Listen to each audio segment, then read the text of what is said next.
Mardi 2 janvier, 14h38. Je reçois un message d'un abonné.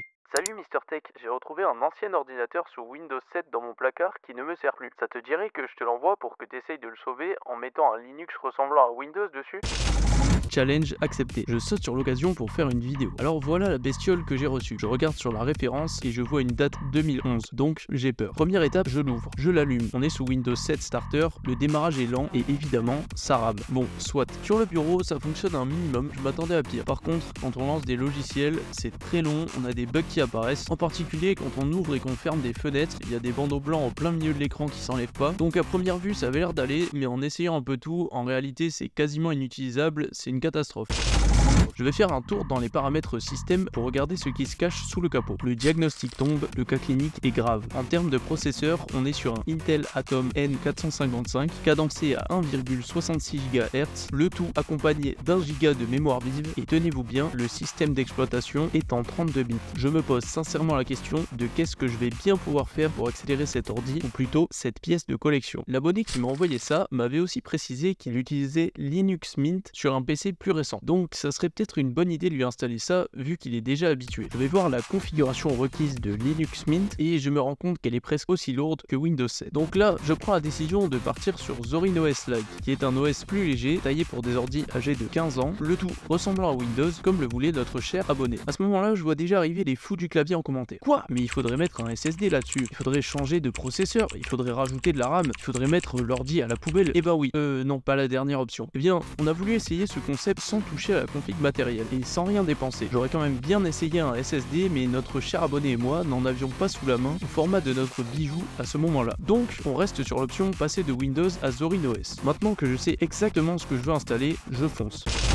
J'attrape une clé USB vide, je la branche sur un autre ordi. Je me rends sur le site de Zorin OS pour télécharger Zorin OS Lite. J'attends que ça se télécharge. Je télécharge Balena Etcher pour configurer ma clé USB bootable. J'attends que ça se télécharge. Maintenant que j'ai le logiciel pour rendre ma clé bootable et mon fichier ISO, on est bon. Attention, pour les plus attentifs d'entre vous, vous allez remarquer que je m'apprête à faire une boulette. Je vous laisse quelques secondes pour trouver ce qui va pas. En attendant, je remercie tous ceux qui prennent le temps de s'abonner, de liker et de commenter les vidéos. C'est grâce à vous que la chaîne s'améliore. Alors, vous avez trouvé l'Angosha? Bon allez, je crache le morceau. Le système d'exploitation de notre antiquité est en 32 bits et mon fichier ISO est en 64 bits. Finalement ça va, je me suis pas rendu compte de la boulette trop tard. Mon fichier ISO en 64 bits est maintenant bon pour la corbeille et moi je suis bon pour repartir à la recherche d'une version Zorin OS en 32 bits. Sur le site officiel, je ne trouve rien. Je continue les recherches et heureusement, Zorin a épinglé une page de forum sur laquelle on retrouve toutes les anciennes versions de Zorin OS. Je mets donc à télécharger la dernière version qui peut tourner sur du 32 bits, à savoir la version 15.3. Les auteurs de Zorin OS recommande quand même de ne pas utiliser ces versions car elles ne sont pas mises à jour. Mais étant donné que mon abonné ne va se servir de son ordi que pour mettre de la musique sur des enceintes et faire quelques tâches très simples, c'est pas si grave. À présent, tout est bon. J'ai enfin le bon fichier ISO adapté à notre ancêtre.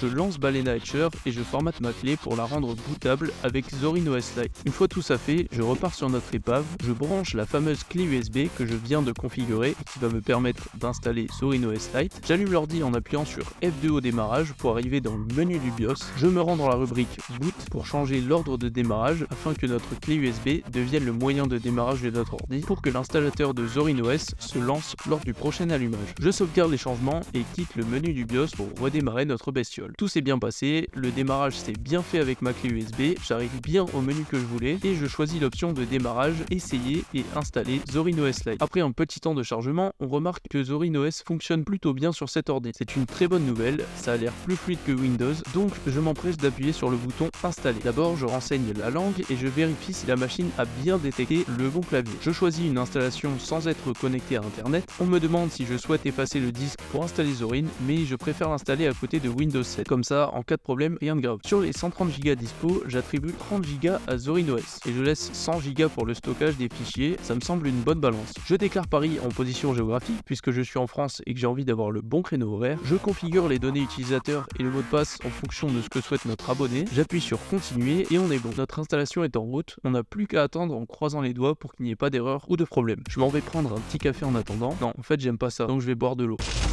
Je réponds à vos commentaires de plus en plus nombreux. D'ailleurs, si vous avez des questions sur cette vidéo, allez-y, c'est fait pour ça. Je reviens quelques dizaines de minutes après et là, la magie a opéré. L'installation est terminée, on n'a plus qu'à redémarrer le monstre. Le monstre redémarre et voilà qu'il se met à me donner des ordres. S'il te plaît, enlève le moyen d'installation et appuie sur entrée. Je m'exécute et là, je suis heureux. Le démarrage se fait et l'ordi me demande si je souhaite démarrer Zorin ou Windows, ce qui signifie que tout s'est passé à merveille. Je choisis Zorin pour tester tout ça et c'est là que le résultat tombe. Je me connecte avec le mot de passe que j'ai défini durant l'installation. La connexion est fluide et rapide, le temps de réaction après la tape au clavier est impeccable. Ça prend quand même un petit peu de temps pour charger tout le bureau. Après, c'est le premier démarrage et il faut pas oublier que le bonhomme date de 2011, qu'il a un HDD, qu'il tourne à 1,66 GHz et qu'on a 1 Go de RAM. On est quand même un peu plus rapide que sur Windows et sur le bureau c'est plus fluide. Quand on fait un clic droit, on n'a pas à attendre 107 ans. Je lance un jeu banal pour voir ce que ça donne avec un logiciel. Pas de souci, ça tourne à merveille, j'aurais pu continuer des heures. Suite à ça, j'ai fait des mises à jour et installé Spotify, VLC, LibreOffice et Rhythmbox à la demande de notre cher abonné. Et voilà ce que donne un démarrage total et un lancement de logiciel. J'ai quand même accéléré un petit peu. Au niveau du temps pour s'allumer, à partir du moment où j'appuie sur le bouton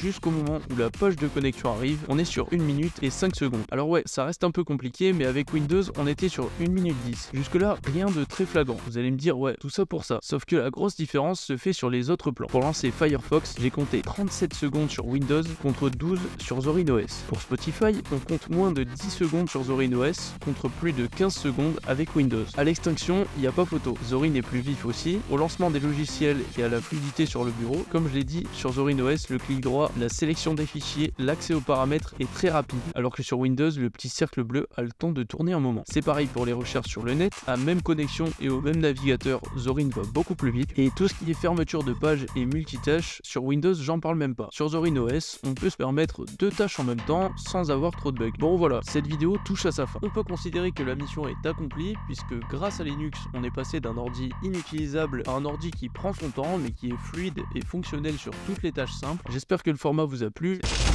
Pour les utilisateurs de Zorin OS, j'ai fait 2 vidéos sur le sujet pour vous aider à changer la résolution de l'écran et la luminosité, parce que ces deux trucs là on les utilise beaucoup mais ils sont pas dans les paramètres de base. Si vous voulez aller voir ça, le lien des vidéos sera en description. Sur ce, je vous dis à plus pour de nouvelles vidéos sur l'informatique.